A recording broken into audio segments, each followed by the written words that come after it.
Scope News investigates the dark-skinned woman who popped her own balloon and exposed America's deepest psychological wound. She stood there in silence, striking, poised, and undeniably beautiful. A deep chocolate complexion, regal bone structure, and a quiet strength radiating from her presence. Yet in a split-second decision, she removed herself from the game. On a popular matchmaking show, she popped her own balloon before the man had a chance to choose her. Her assumption was clear. He would not want me. Okay. No, she's someone that's your type? Yeah. She's my type. Definitely, I like her skin tone. Oh, I like dark-skinned women. She's beautiful. You know what I mean? And I like the fact that you got braids. Like It's a mohawk. you embracing your yeah. Oh, I'm shocked then. I didn't think you were attracted. Why are you? But the truth was far more painful than rejection. He had chosen her. That twist hit the internet like a wave. The video went viral. Comments poured in, some heartbroken, some enraged. Why would she assume she wasn't the one? Why, even in the face of beauty, grace, and presence, did she instinctively count herself out? At Scope News, we're not here to react. We're here to investigate. Because that moment wasn't just about one woman's insecurity. It was about centuries of conditioning. This wasn't low self-esteem. This was a generational curse, passed down from the cotton fields to the casting rooms, the lunch tables to the dating apps. And to understand that moment, we need to go back to where this sickness began. The plantation, how color was turned into currency. It didn't start with TikTok. It started in 1619 when the first recorded enslaved Africans were brought to Virginia. As the system of slavery expanded through the 18th and 19th centuries, particularly across South Carolina, Georgia, Alabama, and Louisiana, a violent caste structure developed, not just among the races but within blackness itself. On the plantation, enslaved people were often divided by skin tone. The darkest-skinned men and women were sent to the fields. Their work was brutal, harvesting tobacco, cotton, rice, and sugar from sunup to sundown. They faced relentless whipping, starvation, sexual assault, and exposure to the elements. These women were given no reprieve, not even after childbirth. They were seen as property, not people. Lighter-skinned enslaved women, often the product of rape, were given domestic roles. These women were house slaves, tasked with cooking meals, cleaning chambers, sewing garments, and tending to the enslaver's children. Their proximity to whiteness didn't mean safety. It meant visibility. It meant being constantly monitored, exposed, and at times forced into the role of concubine. Then there were the plantation artisans, enslaved women who became seamstresses, cooks, or wet nurses. One of the most dehumanizing roles was that of the wet nurse, a black woman forced to nurse and nurture white infants while her own children were neglected, malnourished, or sold away. In Louisiana, the plaçage system institutionalized this exploitation. Light-skinned girls, some as young as 13, were groomed to become mistresses to wealthy white men in arrangements that mimicked marriage, but offered no protection or rights. By the 1800s, this skin tone hierarchy had become embedded into every aspect of plantation life. Darker meant labor. Lighter meant labor with illusion. And the illusion was just as cruel. From these roots, a deeper rot began to grow, one that would outlive slavery itself. The paper bag test and the war within. When slavery ended in 1865, the physical chains were broken, but the psychological ones tightened. Black communities, now navigating a violently racist postbellum society, began internalizing the same skin tone logic that had been forced upon them. By the early 1900s, the paper bag test was an unspoken rule in elite black social circles.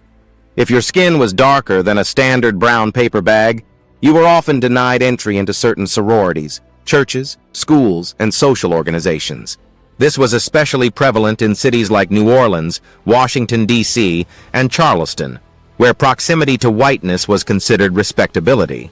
By 1929, secret groups like the Blue Vein Societies emerged, named for the idea that if your skin was light enough to show blue veins, you were acceptable. Those who didn't pass the paper bag or the blue vein standard were often shut out of social advancement, professional opportunities, and even marriage prospects. These weren't rules enforced by white people. These were traumas turned inward. This was the plantation hierarchy reborn in black institutions, and dark-skinned women paid the highest price.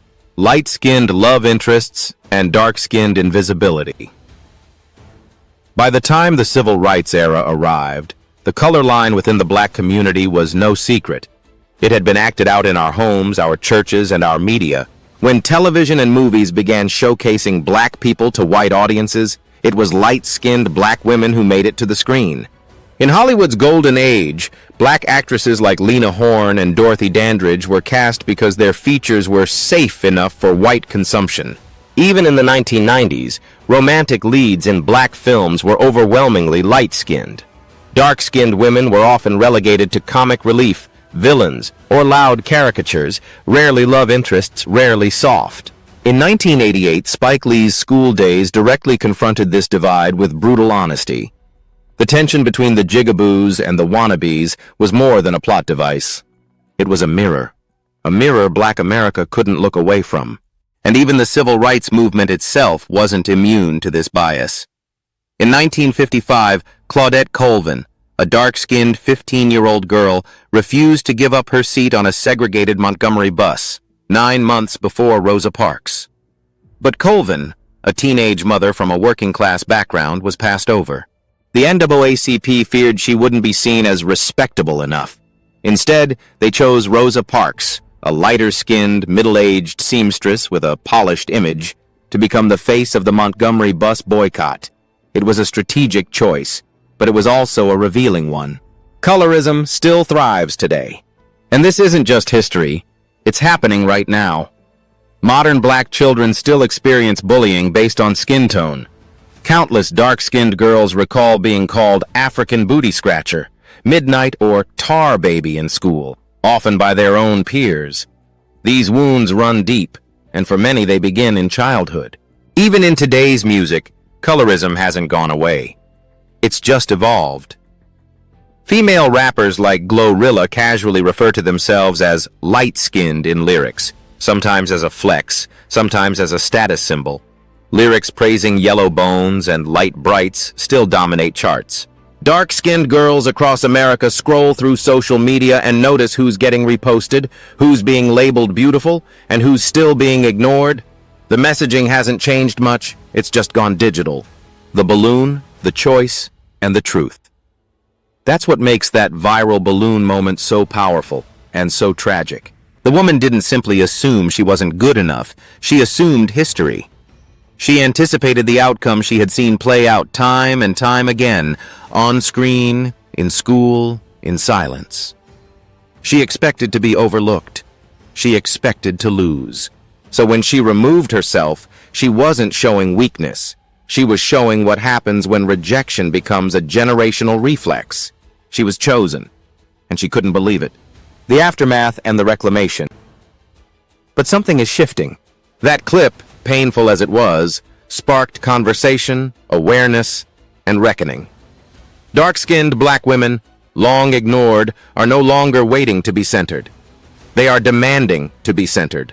Women like Lupita Nyong'o, Viola Davis, and Michaela Cole are reclaiming the narrative and redefining beauty on their own terms.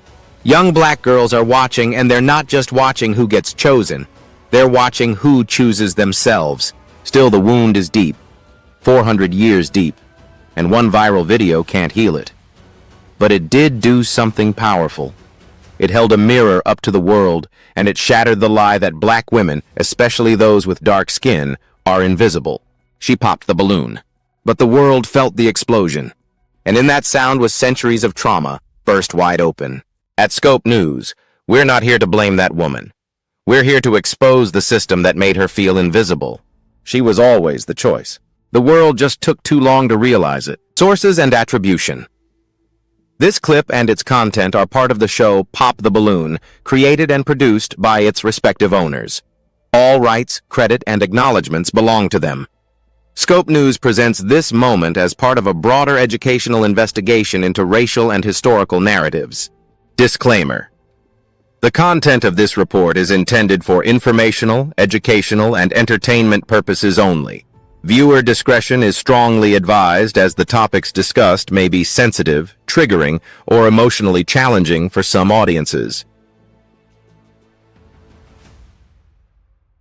Scope News aims to investigate and present facts while honoring the lived experiences of those impacted by historical and systemic oppression.